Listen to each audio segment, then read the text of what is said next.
Hola amigos, esto es La Biblioteca, yo soy Lucas Rizzo y hoy vamos a hablar sobre curiosidades del cine porno.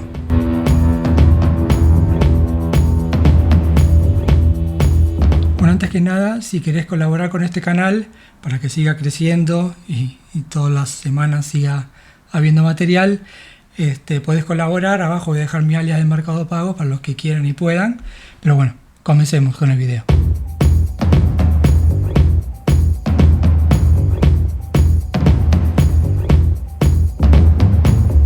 Seguramente no sabías que hay un actor del cine porno de los 80 que era pariente de León Trotsky. Parece bizarrísimo el dato, pero sí. Jerry Butler, que escribió esta biografía, el abuelo de este actor del cine porno de los 80, era medio hermano de León Trotsky, que bueno, por todo el tema de la revolución, tuvo que exiliarse a Estados Unidos y bueno, ya este muchacho fue como tercera generación de norteamericanos, pero bueno, tiene ese parentesco que, bueno, igual este muchacho, aparte de eso, que es un dato bastante curioso, tiene un par de datos curiosos más. Él en realidad no quería ser actor de cine porno, él quería ser actor de cine convencional. Intentó un montón en el Off-Broadway y hizo algunas cositas muy chiquitas a fines de los 70s, pero estaba cansado de que los productores lo acosaran sexualmente para conseguir roles. Entonces dijo, bueno, si voy a tener que hacer esto, me voy a dedicar, se ve que tengo más posibilidades con el tema sexual que con el actoral. Entonces empezó a hacer películas condicionadas y él actúa entre el 81 y el 93. Resultado de toda su experiencia dentro de este circuito es este libro donde deschaba a medio Hollywood. Tuvo problemas incluso legales con un montón de gente porque contó intimidades de una década bastante picante de un montón de compañeros, un poco similar a lo que había hecho Ken Berenger con los artistas de cine mudo en Hollywood Babilonia, que está el 1 y el 2. Y bueno, y trabajando en la industria conoce a Lisa Loring, que por ahí todo el mundo la conoce como Merlina Adam de Los Locos Adam, la serie original, que bueno, en esa época ya había pasado su época de esplendor en Hollywood y estaba trabajando como maquilladora de películas condicionadas. Bueno, ahí se casa con ella y se separan en el 92. Bueno, este actor muere muy joven, murió a los 59 años.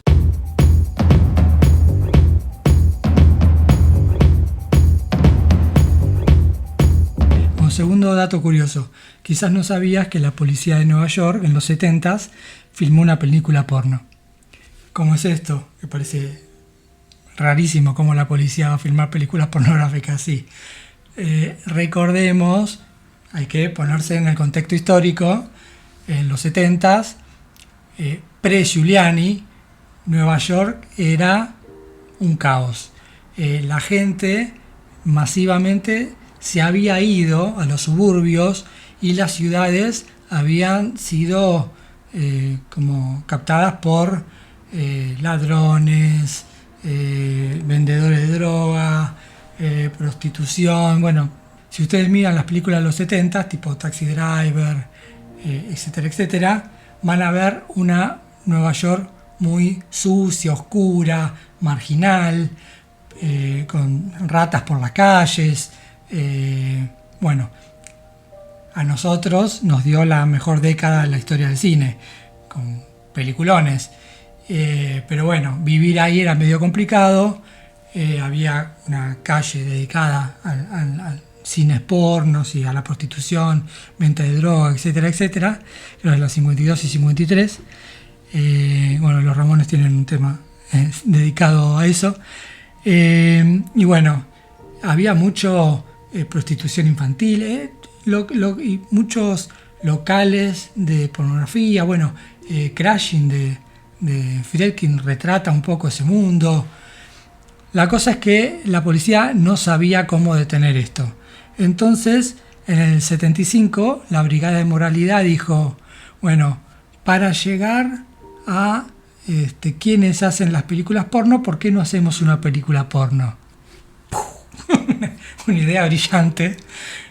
Por lo cual dijeron, bueno, armaron una productora falsa para contactarse con la mafia, que generalmente la mafia era la que producía estas películas, y a través de eso poder hacer todo el circuito, encontrar a los productores, a los que financiaban las películas, a los distribuidores para seguir toda la cadena, y mismo policías actuaron teniendo relaciones frente a la pantalla, y actuaba una actriz porno llamada Michelle Lake, que había hecho 16 películas condicionadas, pero el resto era gente de la fuerza.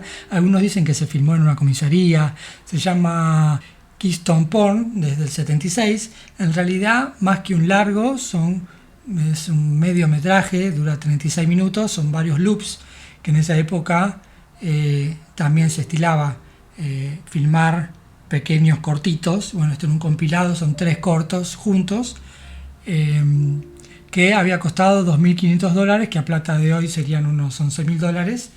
Y bueno, se armó un escándalo cuando esto salió a la luz, porque esa película se había financiado con plata de los contribuyentes, con impuestos, porque no era plata que había puesto la policía. La plata de la policía era la plata de los impuestos. Bueno, se armó un quilombo bárbaro. Hoy es un hito del cine condicionado, lo pueden buscar. Si la googlean, la encuentran en algún lado.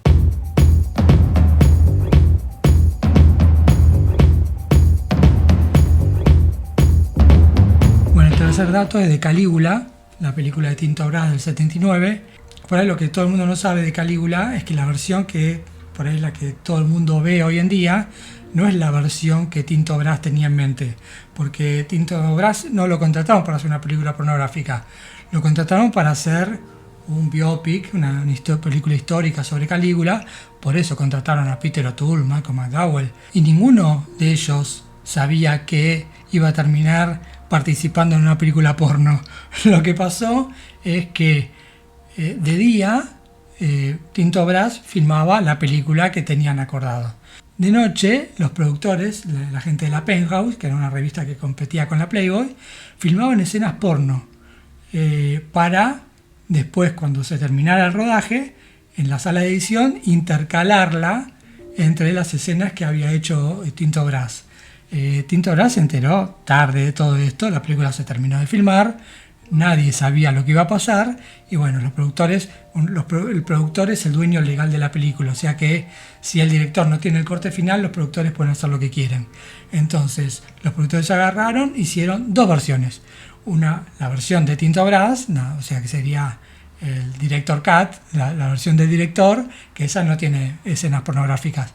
En cambio, está la versión sin censura, la llamaron así, que es la que tiene las escenas pornográficas, que tiene escenas de incesto, de zoofilia. Es como un disparate, que digamos, la mejor versión es la de Tinto Brass, la que está pensada como película. El otro es un engendro para ganar plata, que también se puede disfrutar por lo que filmaron los productores.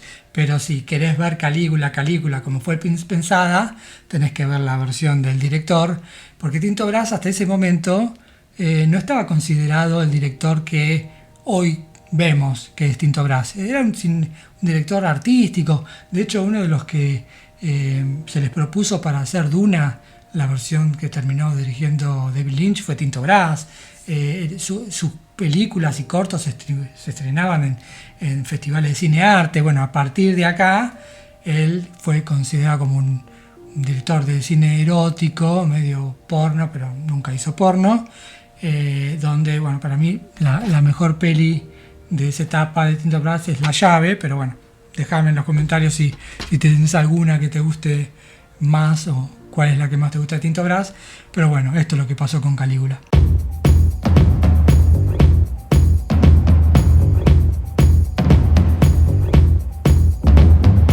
Cuarto, tema del que vamos a hablar hoy, por ahí este es un poquito más visto, o bueno, fíjate, vamos a hablar de John Holmes, el emblemático actor del cine condicionado, que era famoso por el tamaño de su miembro, que según dicen era de 33 centímetros. Eso lo aclara Ron Jeremy, porque Ron Jeremy decía que tenía 28 y el otro 33. Bueno, esto no es lo importante. Digamos, la vida de John Holmes da para una serie de Netflix de muchos capítulos. Su padre lo deja a los 3 años, después la madre estuvo con varios hombres que le pegaban, a los 15 se tuvo que ir de la casa por casi matar a su padrastro a piñas. Él era altísimo, medía casi 2 metros, ya era grandote, se enlistó en el ejército, fue a Alemania, y ahí es donde un fotógrafo en un baño público lo ve y le sugiere que se dedique a la pornografía. Él empieza a hacer revistas al principio, porque la industria pornográfica en la década de 60 todavía no existía, era todo re clandestino, se hacían cortitos. En esa época hace un poquito de todo, hace algunas cosas, digamos, porque como todo lenguaje se va construyendo, y las primeras películas por ahí venían de Dinamarca, por eso acá hay como una idea, como la gente grande por ahí sabe lo que hablo. Se decían como que las danesas eran re locas, porque el cine condicionado del primero venía de Dinamarca. Bueno, él empezó trabajando en esa etapa, y no se distinguían muchas películas qué cine era hetero, que era homosexual. Entonces por ahí una película supuestamente heterosexual, por ahí había una escena homosexual. En esa época él hizo de todo, hizo escenas homosexuales, escenas heterosexuales. La cosa es que, bueno, cuando explota en los 70s el cine condicionado, que empieza lo que se llamó el cine chic, el porno chic, él en realidad no trabajó en ninguno de los clásicos. Él era famoso por sus características físicas. Los clásicos del género son Detrás de la Puerta Verde, El Diablo en el Cuerpo de Señorita Jones, Garganta Profunda, etcétera, etcétera.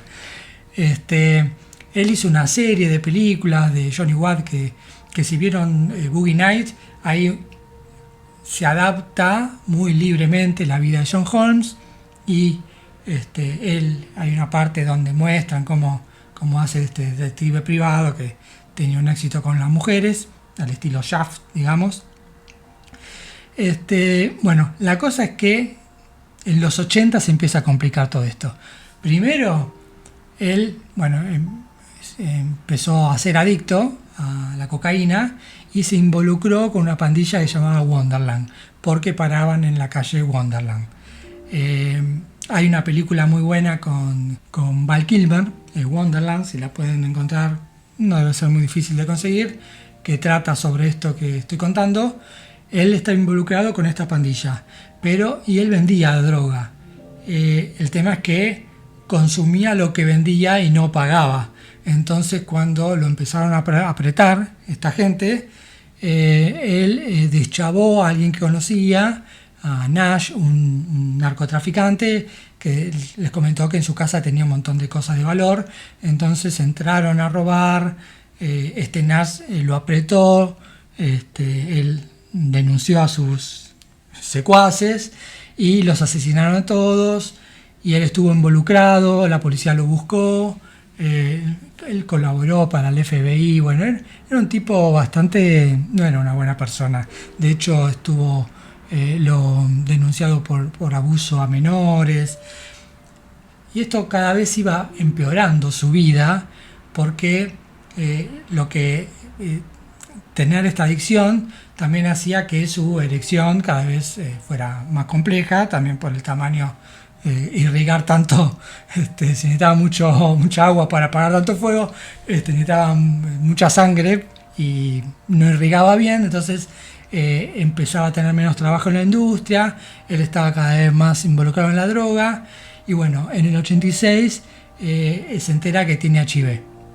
El último escándalo de la vida de John Holmes es que no le dijo a nadie y siguió teniendo relaciones en cámara y fuera de cámara con actrices teniendo HIV.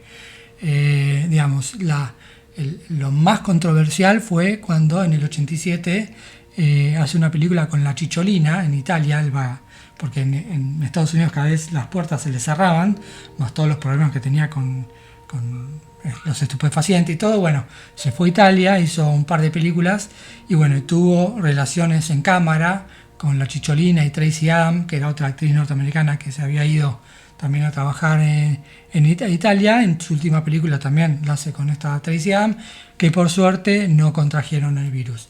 Y John Hall muere en el 88 por culpa del HIV. Todavía no había tratamiento. Da la casualidad que ese mismo año, acá en la Argentina, también muere Miguel Abuelo y Federico Moura de HIV.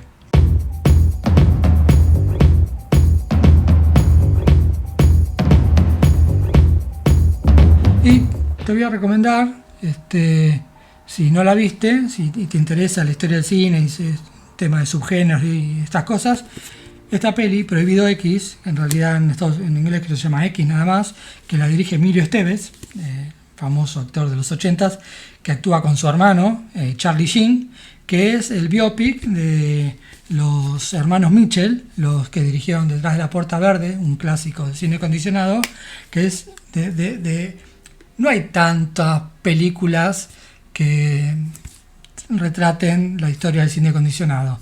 Está la serie The Deuce, no hay mucha temática.